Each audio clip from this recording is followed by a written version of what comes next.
Boa tarde a todos e a todas. Em nome da Associação Espírito Santense do Estado do Espírito Santo, gostaria de fazer os cumprimentos iniciais à mesa, na pessoa do presidente, deputado Tadeu Alencar, também ao relator, deputado Carlos Zaratini, ao colega que me ladeia agora, prefeito Isaías José de Santana, e os demais componentes, que, salvo engano, Dr. Vinícius Torquete Domingos Rocha, representando a AGU, e Dr. Ricardo de Mello Araújo, que representa o Tribunal de Contas da União. Registrar meu agradecimento também ao nosso deputado federal Sérgio Vidigal, que foi representante ou responsável pela indicação, para que nós pudéssemos, então, trazer aqui a nossa contribuição também para o tema. Não posso deixar de cumprimentar os meus parceiros da Associação Nacional do Ministério Público, aqui representados pelo Dr. Luciano, mas cumprimentar a todos aqueles funcionários que nos estão acompanhando aqui, demais participantes da nossa audiência. Acho que é sempre muito complicado nós abordarmos a lei de improbidade, porque sobre ela nós temos muitas paixões. E, às vezes, nas nossas mundivisões, nós tendemos a ver os fatos de acordo com aquilo que nos toca mais ao coração. De uma forma geral, há uma visão de reconhecimento do trabalho feito pela comissão que foi montada, da comissão de estudiosos, que foi presidida pelo ministro Campbell, muito bem presidida. O projeto tem sido, em sua grande maioria, muito elogiado por todos os atores que atuam com a temática. E, nesse ponto, eu me coloco também, porque, para além de presidente da associação, eu sou promotor da tutela da probidade administrativa na capital de Vitória, com atribuição para a capital e para todo o Estado do Espírito Santo. E eu tive um cuidado de, antes de aqui vir, assistir às manifestações que foram feitas antes pelos participantes da mesa. Por exemplo, me chamou muita atenção a preocupação do ministro Campbell em dizer que o projeto tinha 3 preocupações. A primeira é fazer uma atualização legislativa com todo o conjunto normativo que foi feito posteriormente à nossa lei de improbidade. A segunda, uma atualização jurisprudencial, trazendo para o texto aquilo que já tem sido sedimentado pelos tribunais superiores. E a terceira, justamente, aquilo que vem ao encontro da terceira preocupação aqui do nosso prefeito Isaías, que é o aprimoramento da defesa. O ministro deixou isso muito claro na fala dele aqui, quando esteve junto à comissão. E me chamou muita atenção também a fala do deputado Sérgio Vidigal, que hoje se soma também ao final aqui a fala do prefeito Isaías, que é a questão do bom homem, do bom político. A forma como, muitas vezes, a improbidade tem sido tratada na temática nacional, e isso tem feito com que bons homens, bons políticos, se afastem da política. E essa é uma preocupação. Fato é que o Congresso Nacional tem uma grande oportunidade hoje de trazer para esse documento uma expressão de maturidade legislativa, em que a gente consiga encontrar um bom ponto entre essa demanda, para que bons homens não possam ser desestimulados a estarem servindo ao país nos cargos políticos, para que bons homens não saiam da política taxados de corruptos, improbos, com o patrimônio diminuído por questões que, de fato, não deveriam ser assim tratadas. Mas, por outro lado, nós temos uma outra demanda que é muito grande social. E meu deputado Sérgio Vidigal, deve ter visto as manchetes, por exemplo, dessa semana no nosso Estado, em que o Ministério Público do Estado do Espírito Santo abriu uma pesquisa para toda a sociedade, e o principal ponto que foi apresentado pela sociedade para a demanda de atuação do Ministério Público é combate à corrupção. Então, nós precisamos, ao mesmo tempo, aprimorar o que nós temos para, de fato, atingir o combate à corrupção, sem que, com isso, a gente puna aqueles que não deveriam ser punidos. Esse é um desafio de maturidade do Congresso.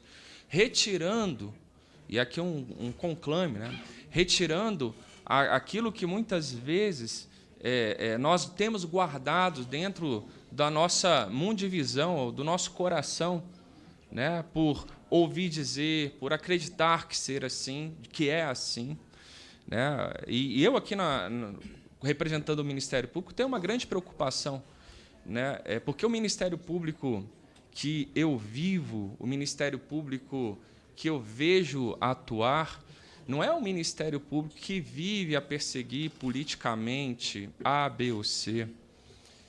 Muito pelo contrário, se nós formos ver o índice de instauração de inquéritos civis, compará-lo ao índice de ajuizamento das ações de improbidade, vocês verão, eminentes parlamentares e colegas aqui de mesa, que isso já demonstra por si só a preocupação do Ministério Público com a temática, porque não passa de 50% esse índice. Então, várias demandas que são apresentadas ao Ministério Público, que é um dos grandes responsáveis, e pesquisa feita pelo CNJ em 2015, publicada no CNJ em 2015, mostra para a gente que mais de 70% das ações de improbidade que eles fizeram o levantamento por amostragem são de ajuizamento do Ministério Público, mas isso já demonstra, portanto, que o Ministério Público tem um cuidado com isso. Podemos melhorar? Podemos não, devemos. Devemos. Agora, o artigo 9º, o artigo 10, o artigo 10A, o artigo 11 foram artigos criados por essa casa, em que o Ministério Público tem o dever de dar cumprimento a ele. Eu acho que isso precisa ficar muito bem assentado, que ao Ministério Público não interessa a perseguição de grupo A, grupo B, ao político A, ao político B. O que nos fala muito caro é o cumprimento da lei e é também aquilo que traz de repercussão, né, para a sociedade. Se há excessos, e nós temos maturidade, e temos dito isso ao Congresso, nós temos maturidade para olhar de frente ao Congresso e a toda a sociedade para discutirmos isso, ok, façamos os acertos. Mas, por outro lado, nós não podemos, em nome de alguns pequenos desacertos,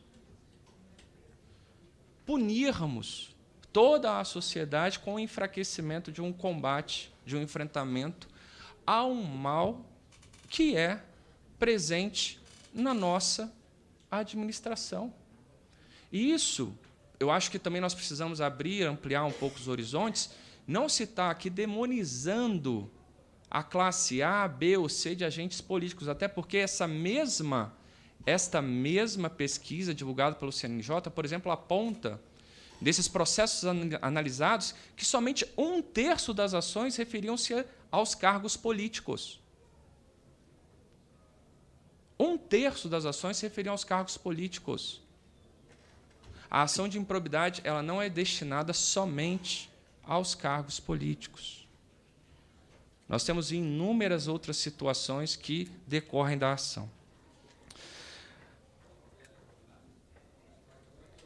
Eu gostaria de, brevemente, dizer que, da análise do texto que está sendo apresentado, nós temos várias situações a apontar como destaque. A retirada da culpa, por exemplo, do artigo 10, o fim do próprio artigo 10A, a relativização do artigo 11, porque ele já está sendo mitigado pelo parágrafo 1º, a atualização do artigo 12 nas punições, a melhora no procedimento estabelecido ali no artigo 16, a definição da legitimidade ativa do Ministério Público no artigo 17 e ainda o acordo de não persecução civil no artigo 17A. Esses pontos de destaque, eu vou apresentá-los com aquilo que chama mais atenção ao Ministério Público, mas também tentando fazer um contraponto possível à fala do meu colega aqui de mesa, o prefeito Isaías, que representa aqui a Frente Nacional dos Prefeitos. E vou começar pelo artigo 11. Ele falou de 4 pontos, né? A questão do artigo 10, o dano presumido, o artigo 11. Vou fazer o artigo 11, depois a gente vai colocando. Eu acredito que aquilo que o prefeito colocou, ele tem que ser sopesado, sim. Tem que ser sopesado. Não pode ser um soldado de reserva, o artigo 11, para qualquer coisa se entra com uma ação de improbidade. Mas, ao mesmo tempo, retirá-lo totalmente aqui do texto me parece que não é a melhor solução. A própria comissão ela faz referência, quando ela apresenta a sua justificativa, as folha 19, dizendo que a particularidade que envolve a ofensa a esses princípios demanda que necessariamente o tipo seja mais aberto. Mas a introdução do parágrafo 1º, que diz o seguinte: não configura improbidade a ação ou omissão decorrente de interpretação razoável de lei, regulamento ou contrato, isso já seria um avanço para que nós impedíssemos a má utilização do 11. Então, isso vem ao encontro daquilo que o prefeito Isaías aqui disse, né, com relação, por exemplo, mas o administrador adotou uma posição frente àquela política pública.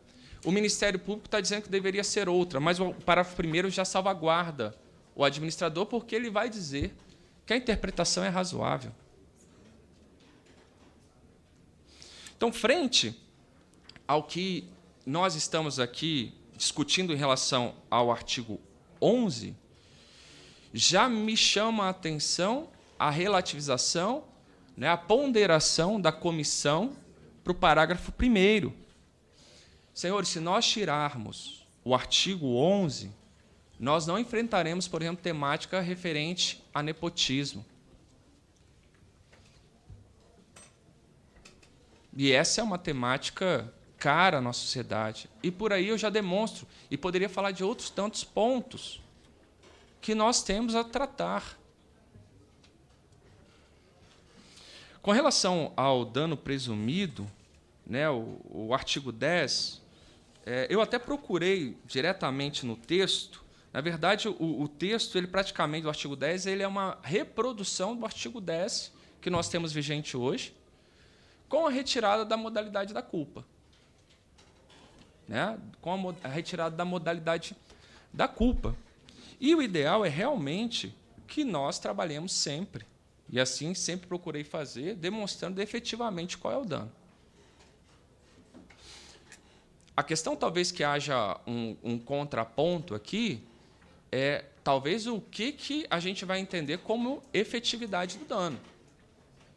O Ministério Público, por exemplo, quando entende numa ação que aquele ato foi praticado de forma que resultou em prejuízo ao erário, o que se muitas vezes defende é que isso engloba, né, todo o ato. Já, por exemplo, a defesa, né, de qual agente público que faça, vai entender que não é tudo, é parte, não se demonstrou todo, né, aquilo que é o efetivo. Então, eu acho que a discussão passa um pouco por aí. Quanto ao aprimoramento da defesa, o texto ele tem um cuidado bastante com isso aqui. Por exemplo, ele cria, na questão da indisponibilidade dos bens, a manifestação prévia em 5 dias. Está aqui sendo estabelecido. Né? Ele aumenta o prazo de defesa na citação. Né? A gente pode ter agora um prazo de até 60 dias, dobrando. Então, assim, essa e muitas outras situações que estão postas aqui, acho que revelam o encontro daquilo que, né, o doutor Isaías colocou para a gente. Eu só queria pontuar que, nessa fala, a presunção da amizade entre promotor e juiz, ela não pode ser uma presunção absoluta para efeito de argumentação aqui. Não pode. Não é a verdade. Promotor e juiz não vivem ali de um almoçando na casa do outro, de atos de amizade. Não é assim. Muitas vezes, se aí a gente for fazer presunções, isso vem ao sentido contrário. Né? Então, eu acho que é um argumento que tem que ser colocado, mas eu preciso também contrapô-lo com muito respeito, né? Porque acho que não é a expressão da verdade. Eu atuo, por exemplo, atuava com 4 juízes e na comarca ali em Vitória, 5, na verdade, titulares e mais 5 substitutos. Não tenho amizade íntima com nenhum deles. E essa demonstração, meu deputado Sérgio, ela vem até pela pesquisa do CNJ em 2015, que disse, por exemplo, que cerca de 20% só das medidas cautelares são deferidas. Mas se há a amizade entre promotor e juiz, quase 100% seriam deferidos. E não é a expressão da verdade. Com relação ao controle do inquérito civil, eu pontuo que, na verdade, existe normativo, Resolução 23, 2007, o prazo estabelecido é de 1 ano. E é um prazo razoável, frente àquilo mesmo que o doutor Isaías colocou, por exemplo, da dificuldade da administração responder aos ofícios do Ministério Público. Em muitos momentos, né, o prazo demora mais de mês. Eu acho que tem que ter uma tolerância mútua aí, né, desde que não dolosa, para que a gente consiga esclarecer os fatos. Pois bem, feito essas pequenas considerações, a fala do meu nobre colega e componente de mesa, eu quero dizer que, no ponto da retirada da culpa, me parece que a gente se afasta da jurisprudência dos tribunais superiores e a gente se afasta da dogmática penal. E isso é algo que tem que ser analisado pela comissão, porque o STJ e o STF reconhecem a culpa grave como modalidade de ato de improbidade, e o Código Penal estabelece, né, corrupção culposa. Então, o que nós vamos discutir aqui, na verdade, não é somente a responsabilidade, se vai ser culposa ou não, é a própria definição do que é ato de improbidade. E nós vamos ter que dialogar com as nossas outras fontes, para que nós sejamos coerentes. Nós, na nossa maturidade aqui no Congresso, nós precisamos de coerência. E os senhores têm maturidade para isso, para analisar os textos, né? Sob pena da gente ficar fazendo legislação momentânea. E eu acho que não é isso que os próprios congressistas aqui pretendem fazer. Com relação à própria questão da legitimidade ativa do Ministério Público, isso tem advindo da própria realidade. E, por exemplo, essa pesquisa do CNJ, que eu tive o cuidado de imprimir, ela está aqui, né, eu posso deixar para a mesa, não sei se a mesa tem conhecimento da pesquisa do CNJ, em que aponta que mais de 70% das ações são, né, ajuizadas pelo Ministério Público. E chama a atenção para o fato de que a nova lei ela reserva ao ente público a intervenção durante o processo. Acho que isso é muito importante. Então, terá atuação no processo. Por fim, com relação ainda a essas análises, né, sucintas, mas já acabando, o acordo de não persecução civil, acho que é um grande avanço, deputados, para a temática. Em diversos momentos, a gente consegue resolver, dar mais celeridade, né, muito antes de 6 meses, né, fazendo esse acordo de não persecução civil. Como sugestões aqui, que eu gostaria de deixar antes de terminar o meu prazo, nós temos aqui, no artigo 16, né, parágrafo 1º, uma mera questão formal, presidente, a ser acertada, porque ele faz referência ao artigo 6º, e, na verdade, me parece que é o artigo 7º. Tá? Quando a gente está no artigo 16, faz referência ao artigo 6º, quando fala da representação. Independente de representação, isso é o Ministério Público, que está no artigo 7º. há também uma análise a ser feita, um artigo 17, parágrafo 5º, quando a gente vai estabelecer o prazo de 30 a 60 dias, o critério para definir isso é a complexidade da causa e quantidade dos réus. Acho que, quando se tem um inquérito civil e se há uma manifestação prévia daqueles agentes públicos, portanto, existe uma ciência pré-processual através da notificação no inquérito civil, isso também deveria ser um dado a ser considerado na fixação desse prazo. No artigo 23, já estou acabando, 23, parágrafo 1º, a gente tem aqui um estabelecimento de suspensão do prazo quando instaurado o inquérito civil. E nós temos como meios de investigação a notificação, a notícia de fato, NF, o procedimento preparatório e o inquérito civil. Então, eu preciso alertar aqui a comissão que, na verdade, existem 3 meios de investigação hoje, e talvez a gente pudesse participar aqui na suspensão da notícia de fato ou do próprio procedimento preparatório. Por fim, no 23A, nós temos aqui um comando que é muito importante, princípio da transparência, integridade e responsabilidade na prestação de contas, mas que nós não temos, apesar de elencar esse 23A aqui, nós não temos nenhum comando seguinte, da transparência, da integridade, da responsabilidade, que talvez fosse uma oportunidade nossa agora, como toda administração, isso tem sido feito no plano da União, toda administração tem os planos de integridade. Eu acho que caberia aqui nós pensarmos nisso, porque nós precisamos, senhoras e senhores, excelentíssimos e excelentíssimos senhores deputados, senhoras deputadas, nós precisamos aprimorar o acompanhamento social, dar mais legitimidade àquilo que nós temos feito. Por exemplo, se nós formos olhar o Cadastro Nacional de Improbidade, lá para você ver se alguém foi condenado ou se uma empresa foi condenada, você tem que ter o nome, tem que ter o CPF, tem que ter o CNPJ. E, normalmente, um cidadão comum ele não vai ter isso. Estou falando só de um ponto, mas que isso poderia ser melhorado com, por exemplo, a gente ter publicação anual dessas empresas que não estão, ou que foram condenadas, por exemplo, com a proibição de contratar com a administração pública, para que os próprios cidadãos nos ajudem nessa fiscalização. Eu acho que esse é um outro ponto. Eu gostaria de agradecer a oportunidade que me foi dada e me coloco à disposição dos presentes, e especialmente da mesa, para eventuais esclarecimentos posteriores.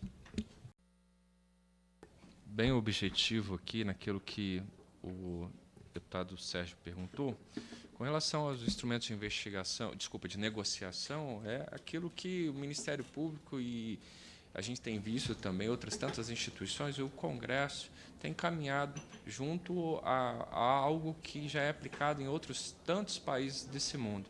Eu só chamo a atenção, deputado, ao fato de que o Ministério Público teve até um protagonismo nisso.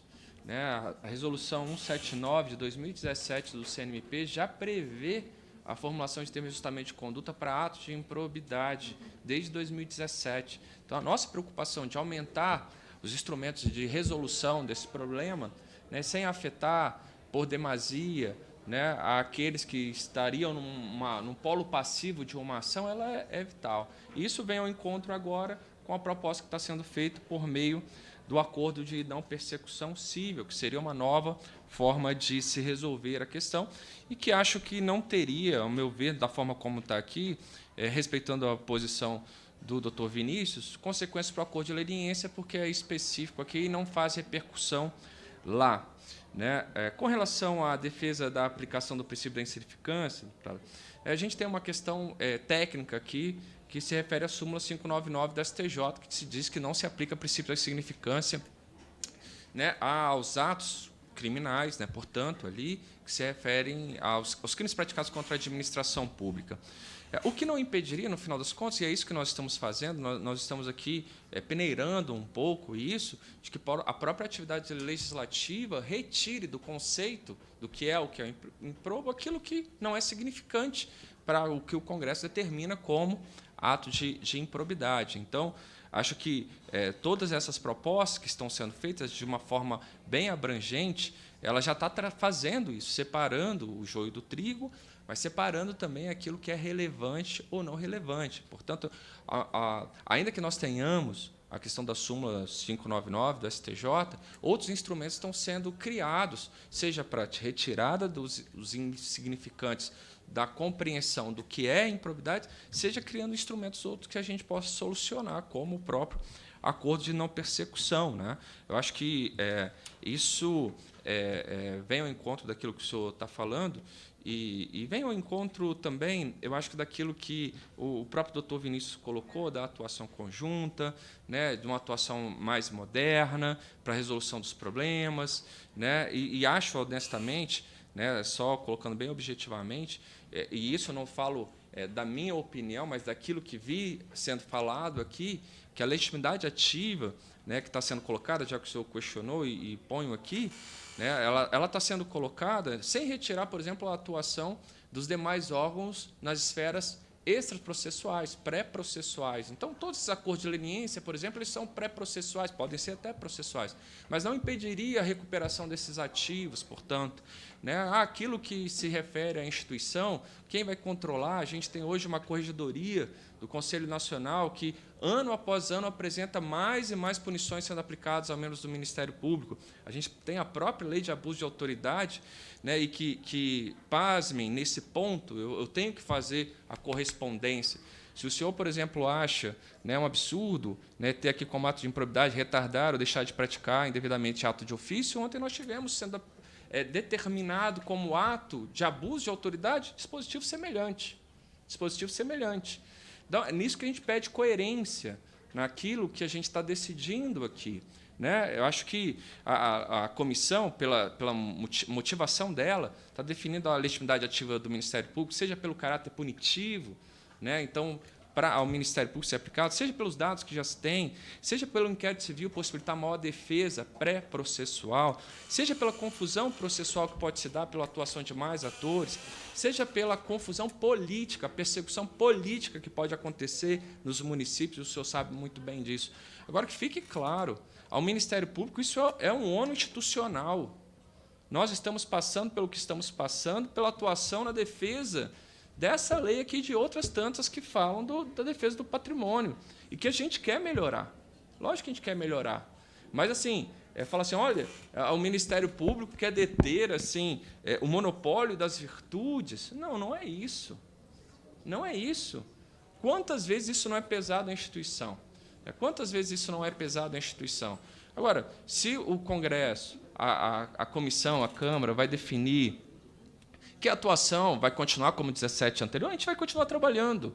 E a gente vai torcer para que esses 30% aumente, e mais do que isso, porque depois o mesmo dado na pesquisa do CNJ aponta que, infelizmente, somente cerca de 5% das condenações geram execuções. 5% só geram execuções, ou seja, se ganha, mas não se leva, muitas vezes. Eu acho que esse é um dado que a gente tem que refletir para a efetividade real da lei.